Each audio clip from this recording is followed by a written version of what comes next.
Hi అండి, fearless 50 travel with రోహిణితో పాటు చూడండి. ఇది మనం పోఖరా నుంచి ముక్తినాథ్ వెళ్ళే దారి అనమాట. చాలా అందంగా ఉంటుంది, కొండలు లోయలు. ఇది యాజ్ ఇట్ ఈజ్, ఏమీ ఎడిట్ చేయకుండా మీకోసం ఇచ్చాను.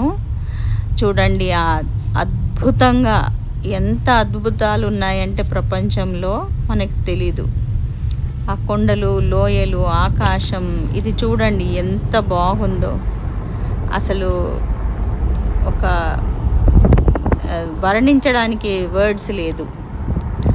పిల్లల్ని ఫ్యామిలీని తీసుకొని జర్నీ చేయండి ఇలాంటివి చూడటానికి. వాళ్ళు రాకపోతే, ఫ్యామిలీ రాకపోతే ఒక్కరే వెళ్ళిపోండి, కానీ చూడండి ఇలాంటి ప్రదేశాలు. చూస్తేనే అవేర్నెస్ పెరుగుతుంది. పిల్లలకు ఇలాంటివి చూపిస్తేనే వాళ్ళకి అర్థమవుతుంది. Take care.